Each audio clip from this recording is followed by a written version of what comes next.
Защо решихте да си направите блог?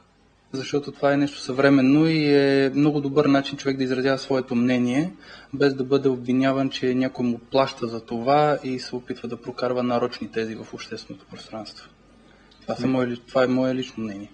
Добре, по какъв начин този блог, вашия, разшири контактите и общуването ви с другите хора? Ами много лесно. Самата блог система позволява хората да коментират това, което аз пиша, а има и достатъчно сайтове, в които да се публикуват статиите, които пиша аз в своя блог и да стават все по-популярни. Визирам Facebook, Свежонет и така нататък, без да правя реклама на тези сайтове. Те са достатъчно популярни в блог пространството. Смятате ли, че има някакво, как да го кажем, блог общество? Ами разбира се, всеки млад човек, който иска да се чувства свободен, може да си направи в свой собствен блог, както това са направили може би стотици или може би хиляди млади хора в България, които всеки ден пишат различни интересни неща. Добре, как това блог общество влияе върху общественото мнение, как така влияе за решаването на определени проблеми? Питам ви, защото така покрай парламентарните избори много се говори, че това интернет общество е причина за високата избирателна активност, например.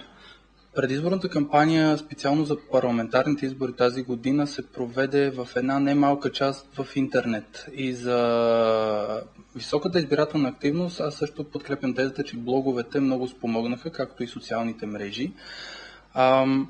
Хората споделят там своето лично мнение, оттам нататък вече и се лансират различни политически тези, които, ставайки по-популярни, оказват влияние върху самите избиратели.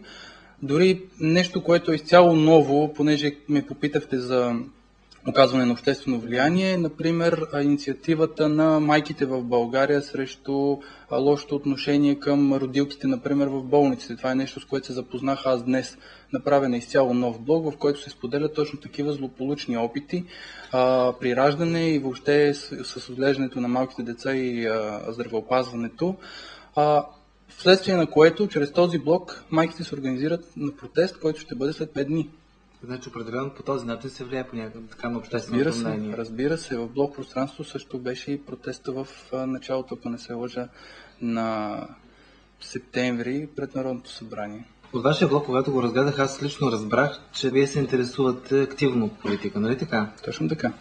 Не само се интересувам и участвам, опитвам се да участвам. Какъв е вашия анализ, оценката, го кажем, това, което се случва в местния политически живот в Пловдив, дори оценка на тези 2 години управление, които минаха вече? Оценка за момента като крайна бих се въздържал да правя, защото все пак ще изчакам кмета Славчо Атанасов да даде своя доклад за изминалите 2 години, за да оценим в крайна сметка доколко той смята, че е изпълнил част от обещанията си и доколко ние смятаме, че е така.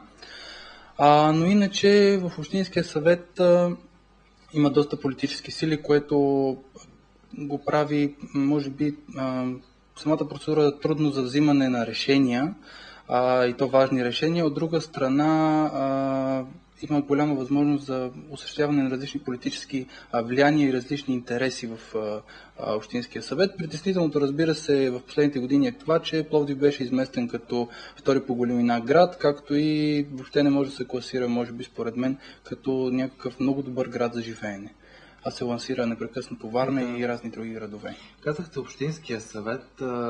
Така смятате ли, как въобще се отразява на политическия, тук на местния политически живот, този скандал, който стана в самото начало на мандата, разпада на коалицията ГЕРБ-ВМРО, това, че сега всъщност ВМРО управлява заедно с коалиция за Пловдив града?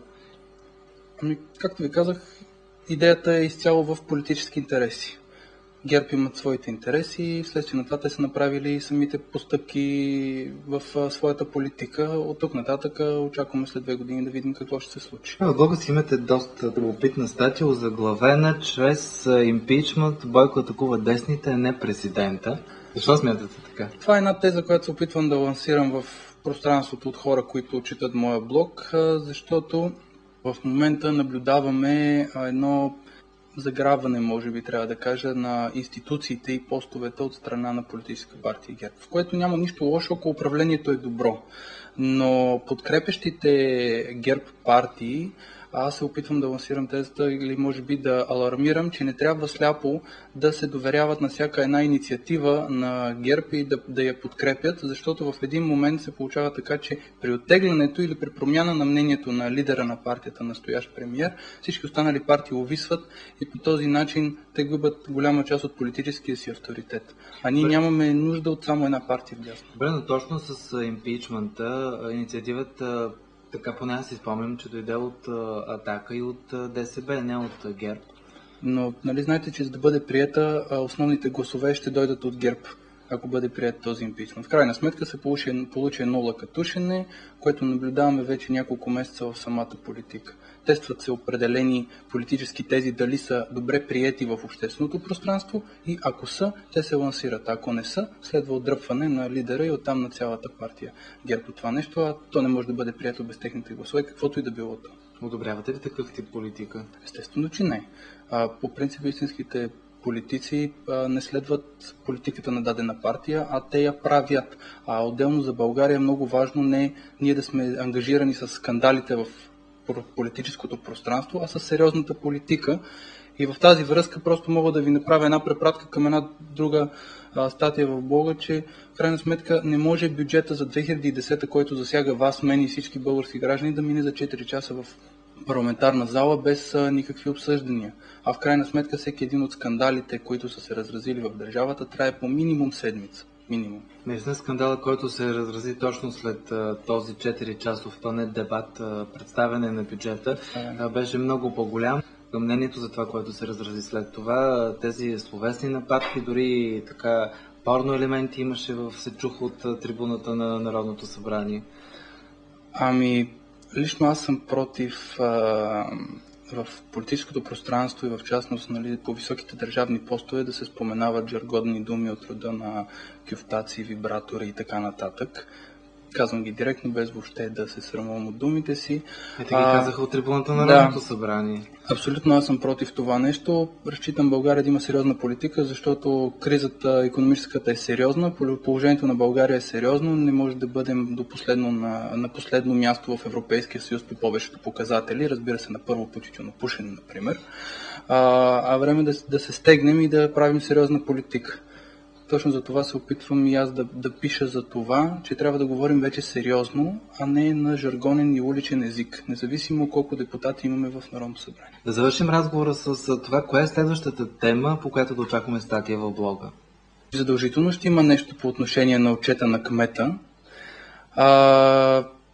и да се надяваме, че скандалите в държавата ще намалеят, за да не пишем за тях, а да разсъждаваме върху сериозните политически и икономически мерки, които ще се вземат за страната.